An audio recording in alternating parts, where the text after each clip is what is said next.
Assalamualaikum warahmatullahi wabarakatuh, sahabat YouTube. Di video kali ini aku akan membahas tentang bagaimana cara kita itu lolos monetisasi agar kita diterima dari pedoman pihak YouTube, ya. Karena di sini saya akan membagikan pengalaman saya.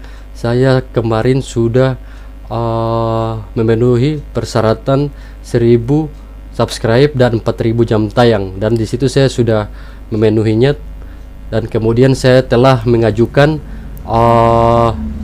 monetisasi terhadap pihak YouTube. Tetapi kendala yang saya alami itu saya ditolak. Saya ditolak karena saya melakukan hal pedoman yang tidak bisa kita lakukan selama kita belum termonetisasi. Dan ini alasan kenapa saya ditolak. Oke, jadi pengalaman saya akan saya sharing ke kalian supaya kalian itu nggak salah, ya, nggak salah yang saya alami seperti itu. Jadi di video kali ini kalian tinggal nyimak aja bagaimana agar kalian itu lolos tanpa ada kendala sama sekali, ya. Karena kalau kita itu tidak memenuhi syarat, kita bakal ditolak, bisa-bisa kita ditolak, ataupun kita bisa di-banned akun kita, di-banned permanen, ya. Tetapi saya cuma di sini ditolak aja, nggak di-banned, ya. Jadi ini adalah alasan kenapa saya ditolak dari partner YouTube. Oke, langsung aja kita menuju ke dalam videonya, let's go. Kita sekarang sudah berada di dalam dashboard YouTube. Ya, di sini ini channel YouTube aku. Aku belum lolos tahap monetisasi, dan di sini kita buka monetisasi. Nah, ini saya melakukan channel Anda tidak disetujui untuk monetisasi. Setelah meninjau permohonan Anda, kami menetapkan bahwa channel Anda tidak memenuhi kebijakan monetisasi YouTube. Jadi apa yang perlu saya lakukan? Di sini ada pertama, tinjau masukan kami. Nah, di sini ada petunjuknya. Pertama, konten yang digunakan ulang, ya. Saya di sini menggunakan konten orang yang saya upload kembali seperti itu. Kalau nggak salah namanya itu re-upload, ya. Jadi di sini hal yang boleh kita upload di YouTube itu, pertama itu contoh revisi yang ditambahi bumbu humor dan analisis pada konten yang bukan karya asli Anda, seperti itu. Yang pertama yang bisa ini. Jadi yang kedua, klip dari konten orang lain sebagai bagian dari ulasan kritis. Ketiga, adegan suatu film yang di dialog atau voice for-nya itu telah Anda ubah, seperti itu yang ketiga. Dan yang keempat, pemutaran ulang turnamen olahraga yang berisi penjelasan Anda seputar tindakan kompetitor demi meraih kemenangan atau yang mengakibatkan kekalahan. Jadi yang kelima ini, video reaksi berisi komentar Anda terhadap video aslinya, seperti itu, ya. Saya tidak perlu lagi menjelaskannya, kalian pasti paham lah. Jadi yang terakhir itu rekaman karya kreator lain yang sudah Anda edit dan dengan menambahkan jalan cerita atau komentar, ya, seperti rilis film kayak gitu, ya, yang sudah banyak terkenal di pihak YouTube ataupun di semua channel sebagian. Jadi ini yang tidak boleh. Nah, di sini saya telah melakukan pelanggaran salah satu yang tidak boleh saya lakukan, dan termasuk untuk pihak YouTuber pemula, ya.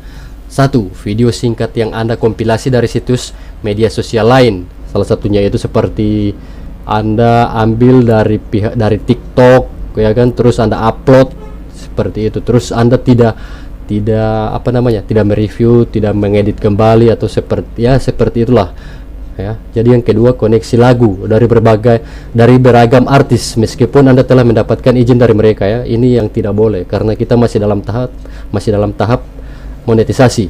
Dan yang ketiga, klip yang menampilkan berbagai momen dari acara favorit Anda yang diedit menjadi satu dengan sedikit atau tanpa narasi, seperti itu.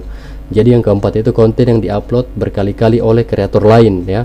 Misalnya ada video yang diupload salah satu channel, terus videonya itu viral dan banyak dari pihak youtuber lainnya mengupload juga, jadi itu yang nggak bisa kita upload kembali ya. Oke, seperti itu. Jadi yang terakhir itu promosi konten orang lain. Anda mempromosi konten orang lain meskipun Anda telah mendapat izin dari mereka ya, nggak bisa, karena itu adalah kena hak cipta. Oke. Nah, di sini saya telah melakukan tidak lolos dari pedoman kebijakan monetisasi YouTube, tetapi saya bisa mengajukan ajukan banding di opsi kedua ya, di opsi kedua ini. Tetapi saya tidak melakukan banding karena saya telah menghapus video-video yang telah melanggar pedoman YouTube ya, seperti itu. Jadi di opsi kedua ini saya akan melakukan tahap di opsi kedua karena saya ada kesempatan untuk di tanggal 10 Februari 2022 saya bisa mengajukan kembali ya ke pihak YouTube. Semoga saja saya bisa diterima ya, doain saja, amin.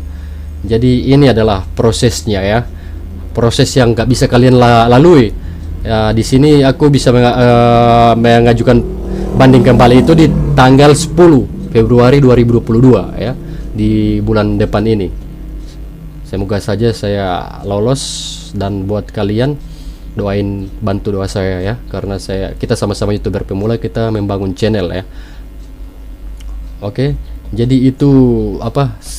Aku sharing tentang pengalaman aku. Aku di sini ditolak bukan berarti nggak bisa mengajukan kembali, tetapi saya bisa mengajukan kembali karena saya tidak melakukan pelanggaran yang sangat berat atau sangat fatal ya, seperti itu.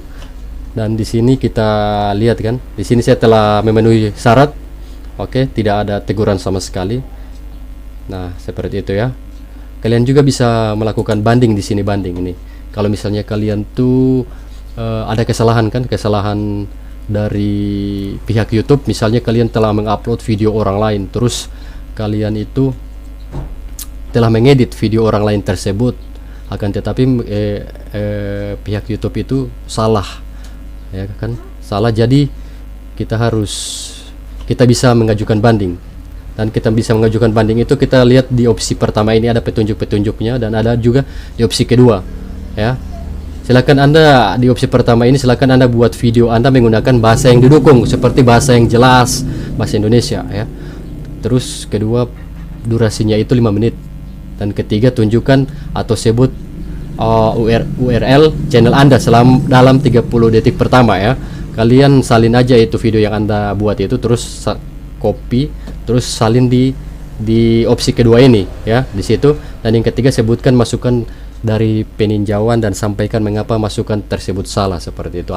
Misalnya alasan kalian tidak melakukan pedoman atau tidak melakukan pelanggaran kebijakan pihak YouTube, seperti itu ya. Oke, ini adalah pengalaman yang saya bisa sharing ke kalian sebagai YouTuber pemula ya.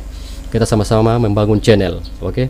Dan di next video selanjutnya aku akan membuat konten video bermanfaat selanjutnya, seperti video kalau kalian mau tanya, silahkan kalian tanya di komentar, bang videonya itu seperti apalah, seperti yang kayak gimana bang, ya kan. Jadi saya itu bakal buat konten selanjutnya mengenai video-video yang tidak bisa kalian upload kembali selama kalian masih YouTuber pemula, belum lolos tahap monetisasi dari pihak YouTube, oke.